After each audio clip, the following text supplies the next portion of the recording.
Here we go.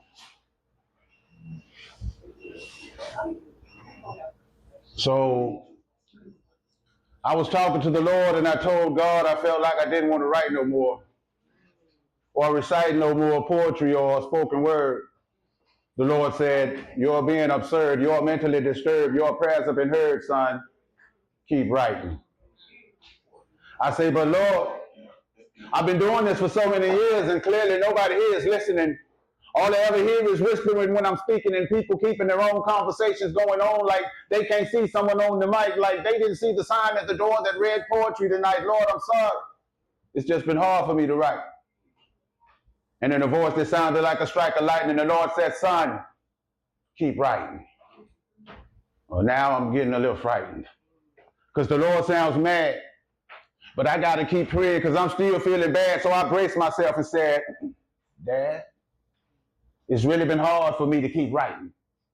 It's like my soul is no longer connected to my pen.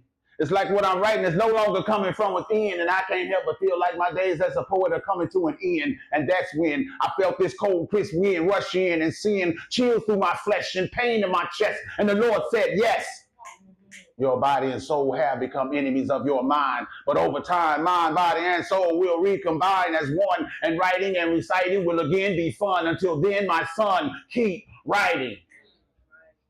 I say, "But Lord, it's just been hard for me to keep writing because me and my wife keep fighting. Now she want a divorce, but I'm a grown man. I understand what we had to run its course, but of course, it still hurt because I thought me and her could still work. But she don't believe so, so she's moved on. She done already moved another man into our home with our 3 daughters, got me feeling like I ought to. Lord, it ain't right." And then a voice even more frightening, the Lord said, "Son, keep writing." I say, "But Lord, it's just been hard for me to keep writing, especially since the doctor spotted this blood clot in my chest and told me that could lead to my cardiac arrest. I thought it best I just get my cardiac arrest and just let this medication do what it do." The Lord said, "Son, no medication can do for you what I do. You keep writing." I say, "But Lord, it's just been hard for me to keep writing or even sleep at night, knowing that in the morning I don't even have a job to go to, just a bunch of freaking worn ass to go through, barely scraping up enough change to eat, make me mad enough to grab a sack and keep blowing smoke through the air with my cares, because no one really cares. And to be painfully honest, Lord, I'm really scared. I'm afraid that my love for poetry is past."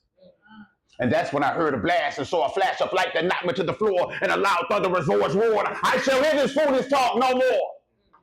You are my disciple, commissioned by I to speak words as I place them on your heart. And as for long as you shall live, from my words you shall never part. As your Lord, I command you to complete your mission in life. And no matter what happens to your flesh, unless I lay your body to rest, you must write."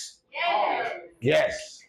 I am well aware of each and every trouble of which you speak, and I am well prepared to give you the divine relief and peace which you seek, but you must keep writing.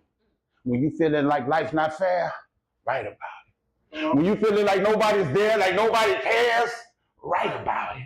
When you feeling like quitting because life keeps getting you so mad you want to curse, put all that anger in a verse. Write about your hurts. Write about your pain and your suffering. Write about your losses. Write about your dead-end job, your slave-driving bosses. Write about your broken heart and how hard it is being apart from your kids. Write about those things you didn't do but you wish you did. Write about your mistakes and the lessons learned from making them. Write about your real feelings and the bruises earned from faking them. Write about those senseless fights with your wife, those long empty nights. Make your life look like an open book. Translate your woes into words, and then speak to my people and make sure your words are heard. And remember these words: faith comes by hearing and not by sight. Now pick up that pen, son, and write.